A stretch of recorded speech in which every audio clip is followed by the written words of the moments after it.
Okay, here we are at the amp, and I've tuned it. I've dropped the action. This has the same kind of bridge that was on my Fender Starcaster, the 4mm vintage style. I do not have a roller for that as well, something I'll have to get. So I've adjusted the pickups. The intonation is not completely on.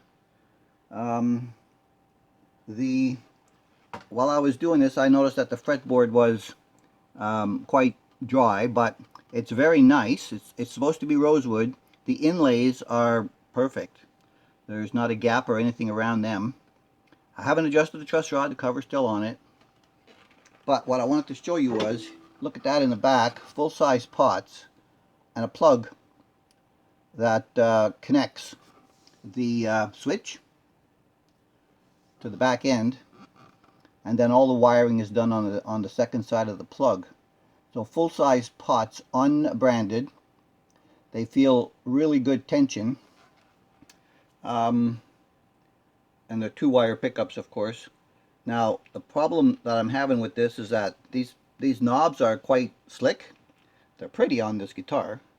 Um, but the top hat style with the tension of the pots, they'll stay where you put them, but fingers keep slipping on them all the time because of the tension of those pots. So I may be looking at a different style of a pot to go on, a knob to go on there. Um, this one is a little bit low. It was just basically touching the edge of the guitar. We're just going to keep it off a little bit. It's got 47 mic chiclets in the back. Up in my closer light, there's a lot of swirls and stuff on the back that, of course, I'll have to buff out. Now that the action is down here, where the at the fret where the body meets the neck, the action of the nut is absolutely too high, as I expected it was going to be. But we can make some noise.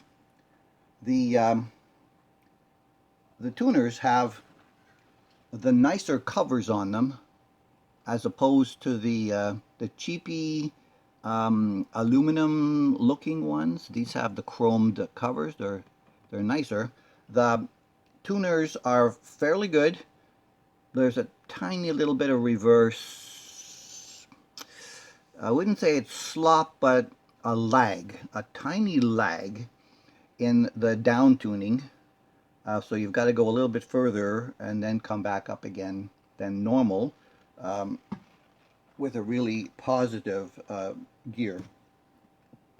So yeah, that needs a good, you know, lubrication on the fretboard, and buffing and all that other stuff. So we'll see. We'll absolutely see. So, let's see. I tuned it up at the other bench with my Korg. This is the bridge. Everything's up. Let's see what it sounds like with a D.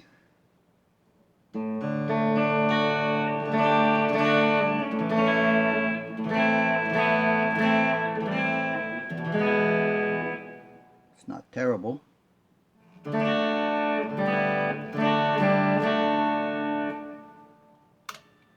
Neck.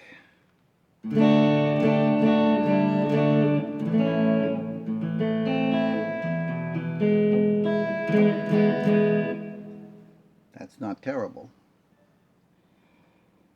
Yes. The middle.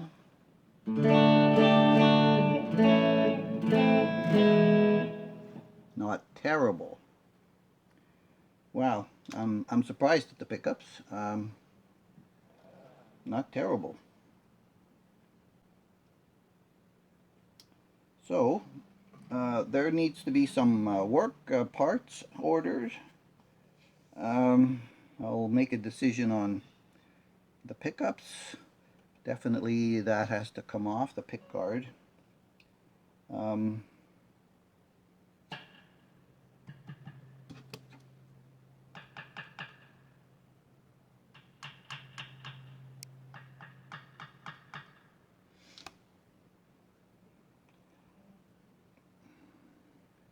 don't do any high gain pitch squealing stuff. Yeah, we're going to do some part 2 on this. It'll, be some disassembly work and some cleaning up. Oh, and the frets are definitely having a problem up here.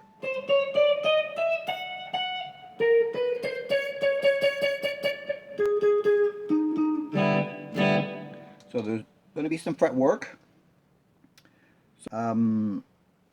Doesn't seem like there's a terribly lot of work to do on it.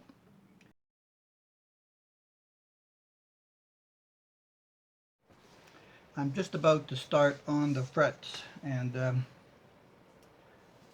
it seemed like a good idea at the time when I was buying this to have the binding up over the end of the frets so that I wouldn't have sharp problems.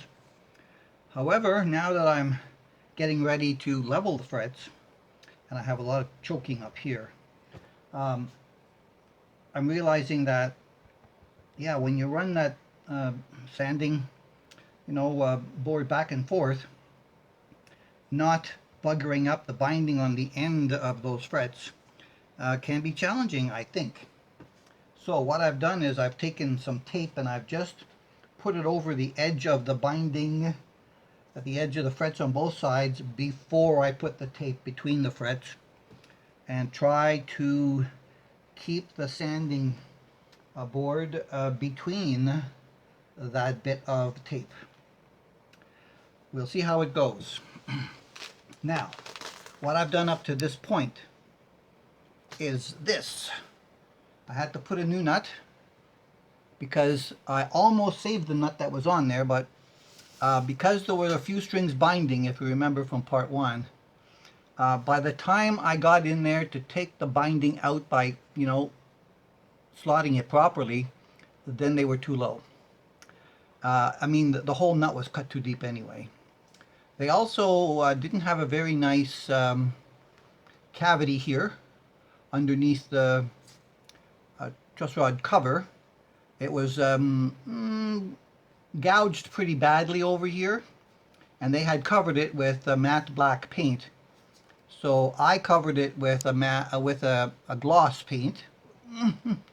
I covered it with a gloss paint, and then I put some resin in there, the UV resin, to smooth it out and make it look decent.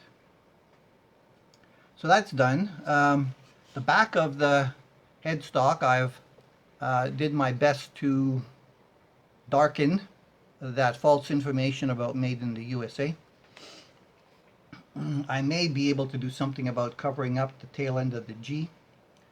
The electrics were surprising. The soldering is with that new no lead solder that is mandatory now, and they put a minimal amount of solder on everything. They left some of those leads, go past the solder, so I've clipped them all off. I validated that they wired them independent.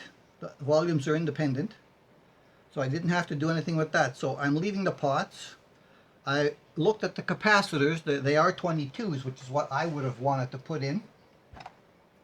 The switch was not deep enough in the hole.